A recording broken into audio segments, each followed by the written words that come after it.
इधर गुजरात की सूरत पुलिस ने देश के कई बड़े हिंदू नेताओं की हत्या की साजिश का पर्दाफाश करने का दावा किया है। सूरत पुलिस की क्राइम ब्रांच ने एक मौलवी को गिरफ्तार किया। सूरत पुलिस के मुताबिक आरोपी पाकिस्तान और बांग्लादेश के कई लोगों के संपर्क में था और उसके निशाने पर देश के कई बड़े नेता थे और ये सभी हिंदूवादी नेता थे जिनकी वो हत्या करवाना चाहता था।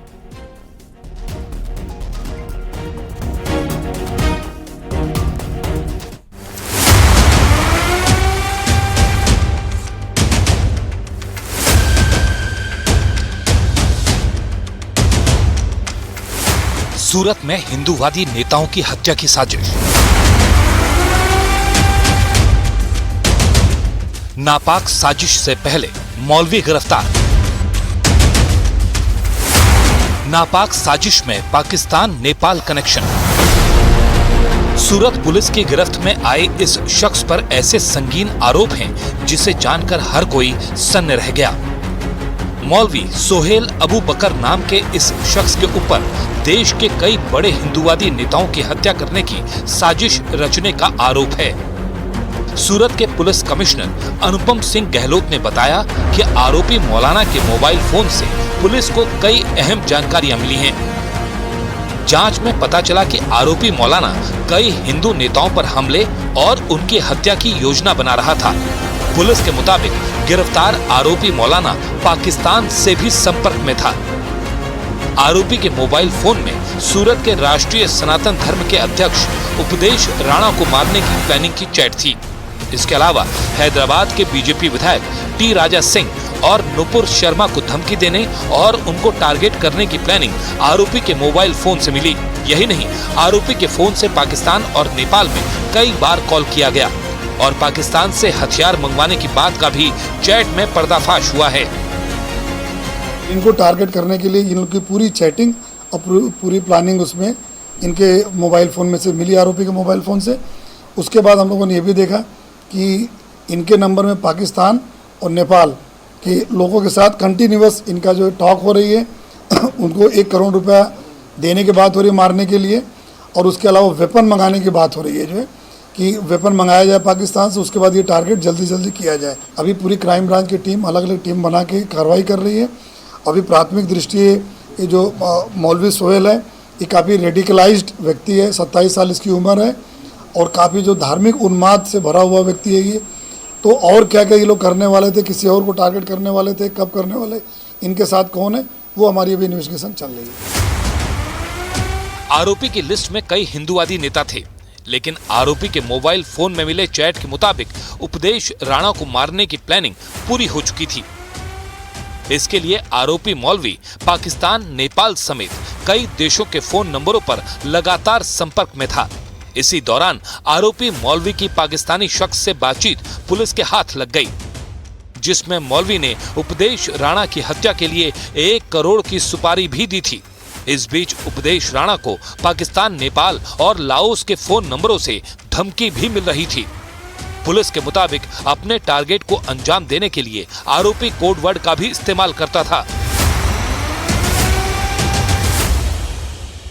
एक व्यक्ति को पकड़ा गया, एक मौलाना को सूरत से, जिसने 1 करोड़ की सुपारी उपदेश राणा की देने की बात स्वीकारी है या उस प्रोसेस में था मामला, जिस षड्यंत्र को गुजरात पुलिस ने, सूरत पुलिस ने पूरी तरीके से फेल कर दिया है।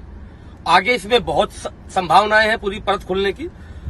और अभी 1 महीने पहले गोडादरा पुलिस स्टेशन में मेरी एफआईआर दर्ज हुई थी और मुझे आरडीएक्स से लेके जो धमकी आती थी, आरडीएक्स लेकर उड़ा देंगे, आईएसआई से बोल रहे हैं, हम यहाँ से बोल रहे हैं, कंटिन्यू मेरी 25-30 एफआईआर दर्ज थी। इन्होंने सारे टारगेट को अपना अलग अलग कुछ एक कोड वर्ड दे रहे थे। जैसे उपदेश राणा के नाम से इन्होंने ढक्कन को उड़ाना है, ढक्कन को जल्दी मारना है, तो उनको उपदेश राणा के लिए, तो बाकी लोग के लिए इन्होंने नंबर उनके इकट्ठा कर लिए थे। इनकी प्लानिंग चल रही थी कि उनको भी कनेक्ट करके अपने वर्चुअल ग्रुप में कनेक्ट करके जान से मारने की धमकी भी देना और उसके बाद इनको ग्रुप में गाली भी देना और साथों साथ एग्जीक्यूट करना है।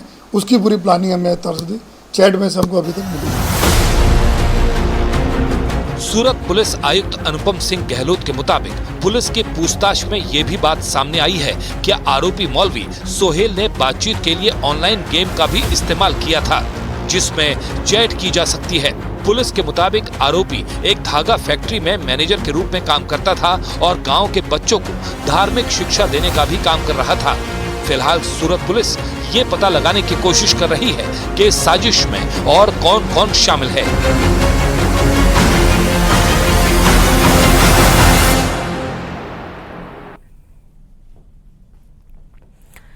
महाराष्ट्र से बड़ी खबर आ रही है, जहां एक नया सियासी बवाल खड़ा हो गया। बीजेपी का आरोप है कि कांग्रेस नेता और नेता प्रतिपक्ष विजय वडेट्टीवार ने विवादास्पद बयान दिया और बाटला हाउस की तरह 26/11 हमले में हेमंत करकरे की मौत आतंकवादियों की गोली से नहीं बल्कि आरएसएस से जुड़े एक पुलिस वाले की गोली से हुई थी, ये बात कही। इस पर बीजेपी के अमित मालवीय ने कांग्रेस को घेरने की कोशिश की और कांग्रेस पर एक समुदाय विशेष को खुश करने का आरोप लगाया। उन्होंने कहा कि जो तर्क पाकिस्तान अपने बचाव में इस्तेमाल करता है, उसी का इस्तेमाल कांग्रेस एक समुदाय को खुश करने और वोट हासिल करने में करती है। वहीं अमित मालवीय ने ट्वीट कर कहा कि बाटला हाउस एनकाउंटर की तरह ही महाराष्ट्र विधानसभा में नेता प्रतिपक्ष और कांग्रेस नेता विजय नामदेव राव कहते हैं कि हेमंत करकरे की हत्या अजमल कसाब जैसे आतंकवादी ने गोली मारकर नहीं की, बल्कि आरएसएस के करीबी एक पुलिस वाले की गोली से हुई। ये चौंकाने वाला और अपमानजनक है कि जिन्होंने भारत पर अब तक के सबसे भयानक आतंकी हमले में अपनी जान गंवाई, वे सिर्फ एक समुदाय को खुश करने और वोट पाने के लिए ऐसा कर रहे हैं। तो उनके नाम पर इस तरह की राजनीति नहीं होनी चाहिए। यही तर्क पाकिस्तान अपने बचाव में भी देता है। वहीं विजय वडेट्टीवार ने क्या कहा था, वो भी हम आपको सुनाते हैं। हेमंत करकरे साहेबांचा ती गोळी कसाबच्या बंदुकीतली नव्हती, कुठल्या अतिरेक्यातली नव्हती, तर ती गोळी एका पोलीस अधिकाऱ्यांची होती, आरएसएस समर्पित। त्यावेळेस ते पुरावे लपवणारा देशद्रोही कोण असेल तर तो उज्ज्वल निकम आहे। आणि अशा देशद्रोहाला जर तिकीट भारतीय जनता पक्ष देत असेल तर मात्र हे देशद्रोह्यांना पाठीशी घालणारा पक्ष आहे का, हा प्रश्न येतो आहे। नई दिल्ली में राजस्थान के सीएम भजनलाल शर्मा ने पूर्वी दिल्ली में चुनाव प्रचार किया। शाहदरा में जिला कार्यालय में भजनलाल शर्मा ने दिल्ली में चुनाव को लेकर नेताओं और कार्यकर्ताओं के साथ बैठक की, जहां पर उन्होंने दिल्ली में सभी 7 सीट पर जीत का दावा किया। उन्होंने कहा कि जनता भरोसा प्रधानमंत्री मोदी में कर रही है।